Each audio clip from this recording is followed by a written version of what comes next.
Good day, folks. Here beside a very busy road, I believe that's Thompson Road, here in Madison, Tennessee, at the Spring Hill Cemetery. Good day and welcome. We're going to go through the cemetery, see who all we can find. I know of several graves that are here. We're going to walk around, find them, hopefully find them, and see who else we can find. Here we go.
So that's the funeral home here at Spring Hill Cemetery. And if you come down that road right there, get out and walk over 1, 2, 3, 4, looks like 4 rows up, about 10 in, you will find the grave of Howard Forster. Howard was born in Vernon, Hickman County, my home county. And he was actually kin to my aunt that I'm kin to through marriage. So Howard, he was known as one of the best and most accomplished fiddle players in country music. There's his wife beside him. It is a windy day. It is pretty, but it's windy. I apologize for the wind. But he was nicknamed Howdy. He began his music career with a group known as the Tennessee Valley Boys in the 1930s. And then he joined Bill Monroe's Bluegrass Boys and staying with them until he was drafted in the military service in 1942. And after he was out of the military in 1945, he rejoined the Bluegrass Boys and Bill Monroe. And he recorded the signature songs Wild Fiddler's Rag, Memory Waltz, Weeping Heart, and Rutland's Reel. And in 1951, he became a member of Roy Acuff's Smoky Mountain Boys. And then he became one of the most popular fiddle players, and the Smoky Mountain Boys became one of the most popular groups ever to appear on the Grand Ole Opry. And he remained with Roy Acuff and the Smoky Mountain Boys until his death in 1987. You see there, he died on August 1st, 1987. And his wife died 12 years later, 1999.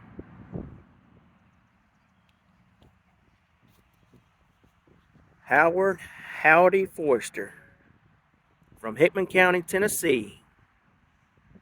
One of the best fiddle players to ever play the fiddle.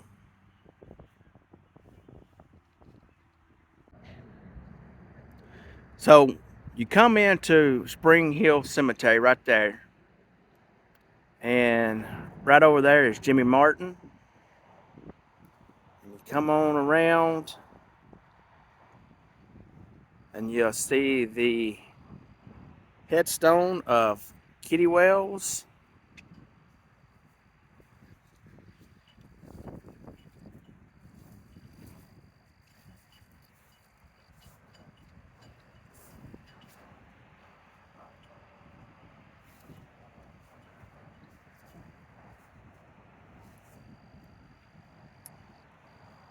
Kitty Wells and Johnny Wright. So Kitty, she was a singer-songwriter that was born Ellen Muriel Deason.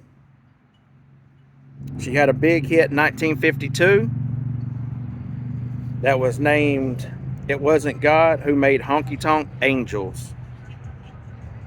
And that made the top U.S. country charts.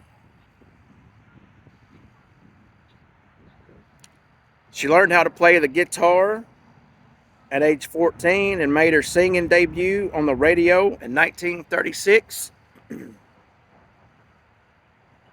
She appeared in some of the biggest radio broadcasts, such as the Louisiana Hayride and the Grand Ole Opry. And let's see here. Her husband, Johnny Wright, whom she married in 1937, suggested that she use the stage name Kitty Wells. And that was drawn from an old folk ballad. She recorded for RCA Victor in 1949, but all of her major hits were made after that for the Decca label, and several of her early records were duets with country stars like Red Foley and Webb Pierce. She had a 27-year recording career, and she placed 84 singles on the country charts, 38 of them in the top 10, earning her the title, the Queen of Country Music. She had her own syndicated television show in 1968 and made a country rock album with members of the Allman Brothers and the Marshall Tucker Band in 1974. She was elected to the Country Music Hall of Fame in 1976 and was presented the Lifetime Achievement Award by the National Academy of Recording Artists and Science in 1991, becoming only the third country musician to receive that honor. And then right there beside her is her husband, Johnny Wright. So Johnny Wright, he was also a country music singer, songwriter. He spent much of his career working with Jack Anglin and the popular duo Johnny and Jack, and was also the husband of Kitty Wells, right here. He was born in Mount Juliet, Tennessee. He first performed with Anglin in 1936, and in 1937 he married Kitty Wells.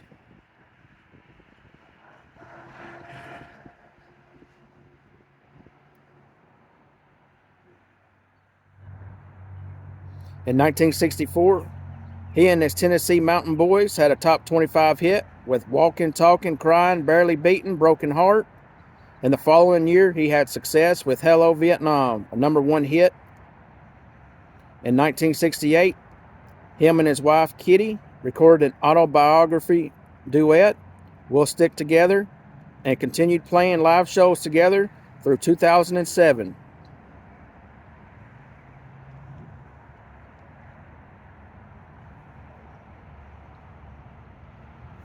All right, well, there is the country music couple, Kitty Wells, Johnny Wright.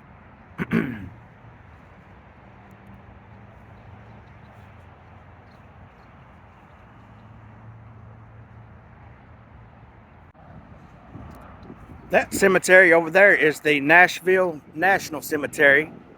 That is the entrance. So basically, as soon as you come in, if you look kind of diagonal a little bit, you'll see the grave of Roy Acuff.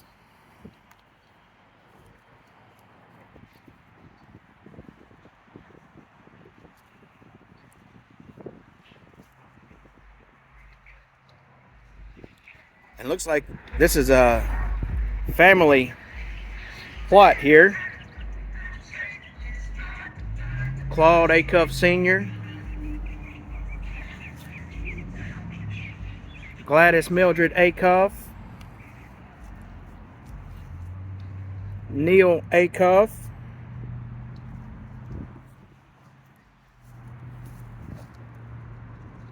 Ida Carr Acuff,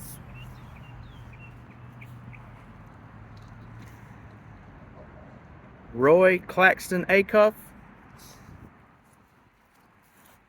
and then Mildred Lewis Acuff. Roy Acuff, country music singer, is best remembered as the king of country music and is often credited with moving the genre from its early string band and hold down format to the star singer-based format that helped make it internationally renowned.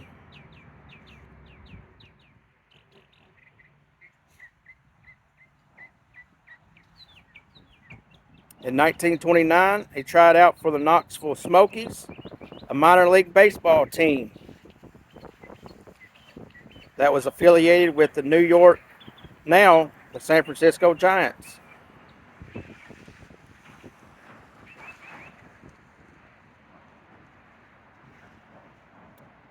And he eventually started playing music, was known as one of the best fiddle players, who played with many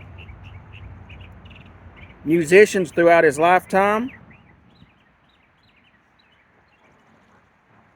And I'd say probably his biggest single was the Wabash Cannonball that he's known for.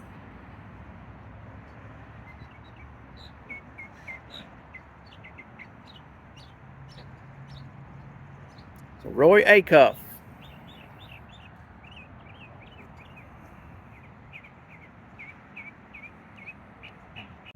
Then if you walk back a little bit behind Roy Acuff, you'll see the grave of Earl Scruggs and his wife.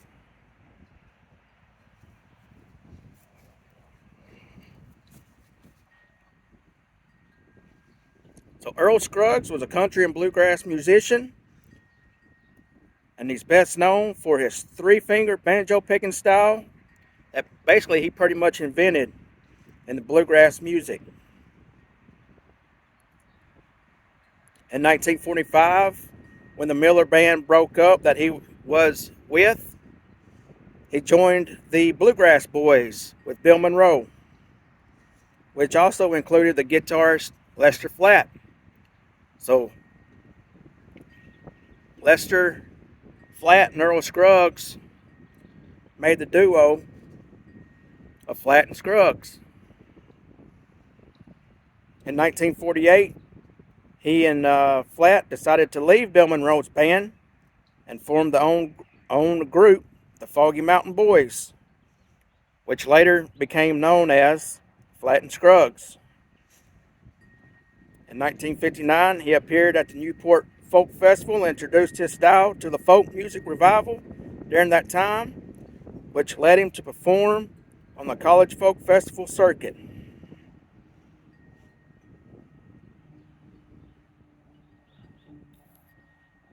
And in September of 1962, he and Flatt, along with singer Jerry Scroggins, recorded the Ballad of Jed Clampett for the television show The Beverly Hillbillies.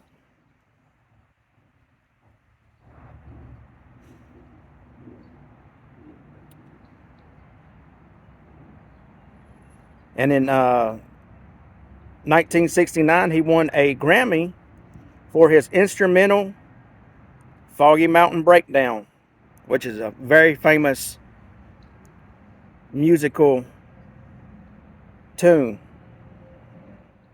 He was inducted into the Country Music Hall of Fame in 1985, and he became one of the few bluegrass or country and western artists to support opposition to the Vietnam War. In 1989, he was awarded a National Heritage Fellowship and was an inaugural inductee into the International Bluegrass Music Hall of Honor in 1991. In the following year, he was a recipient of a National Medal of Arts And in 2002, he won a second Grammy Award for the 2001 recording of Foggy Mountain Breakdown from his album Earl Scruggs and Friends, which featured artists Steve Martin on the second banjo solo, Vince Gill, and Albert Lee on electric guitar. He received a star on the Hollywood Walk of Fame in February 2003, and in February 2008, he was awarded a Lifetime Achievement Award at the 50th Annual Grammy Awards.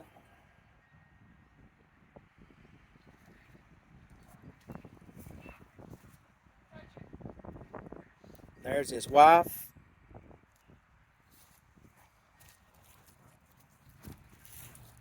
And I'm guessing this is a son.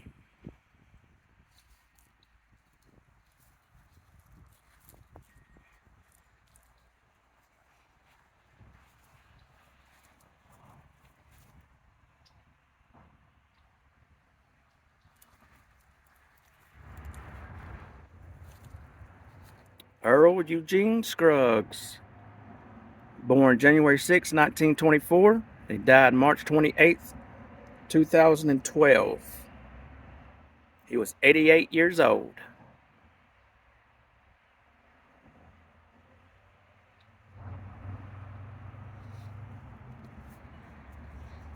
And this over here is about his wife. She was born February 17th, 1927, and died February 2nd, 2006.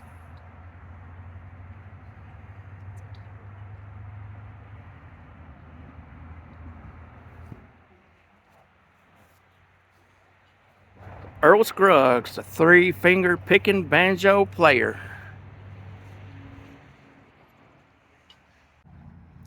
And this is the back of the Earl Scruggs headstone memorial,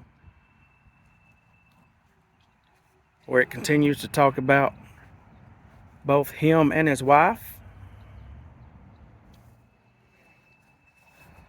You see the banjo there.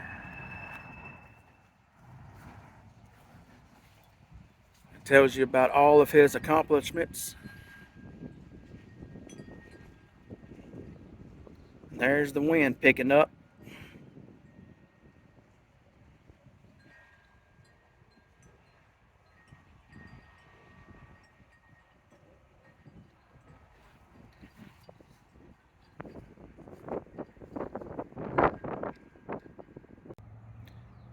And just diagonal back from Earl Scruggs, if you look for a black round headstone, you'll find Hank Snow. He was a country music singer, composer. He was a Canadian musician who achieved country music stardom far from the borders of America, developing and shaping his musical genre. And it says at the time of his death in Madison, Tennessee, at age 85, he was given major credit for transforming country music from a largely rural musical style to an internationally popular mode. He had a huge following in Britain, Germany, Australia, and the Far East. He was born Clarence Eugene Snow in Brooklyn, Nova Scotia. And he would, at the age of 14, buy his first guitar for under $10, which you cannot do now unless you buy it at a pawn shop and it broke all the pieces. He bought it from a mail order catalog. Taught himself to play the guitar, and then go on to a 45-year show business career while recording and selling over 70 million records. His songs I'm Moving On, which underneath it says Still Moving On, was number one for almost 2 years, followed by Don't Hurt Anymore for almost the same length amount of time. Another number one hit, Golden Rocket, also The Rumba Boogie, I've Been Everywhere, and Hello Love. And other major hits included Fool Such as I, Beggar into a King, and 90 Miles an Hour. In all, he had more than 40 songs placed in the country music top 10, and he was already famous in the small country and western song market of Canada before venturing to the U.S. and going on a national tour in 1940. Hank appeared at two major events, the Wheeling Jamboree in West Virginia and the Big D Jamboree in Dallas.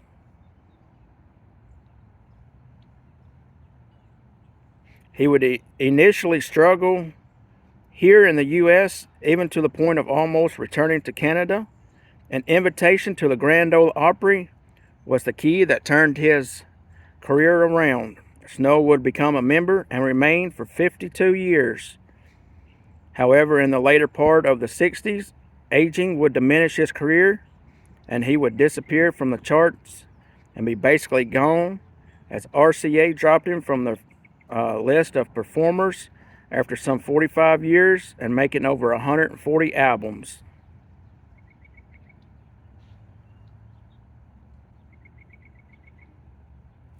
There's Hank Snow.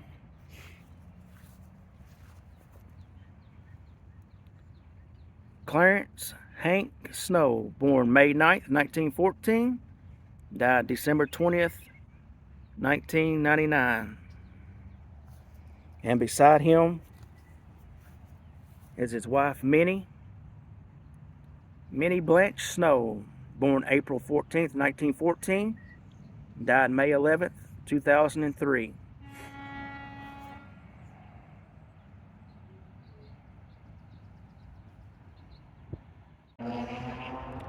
Roy Acuff.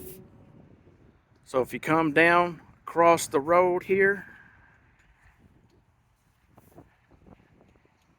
you'll see the grave of Jimmy Martin, another bluegrass country music musician. It's him and his wife.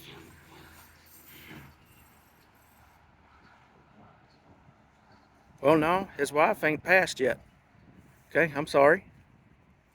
But he is buried here.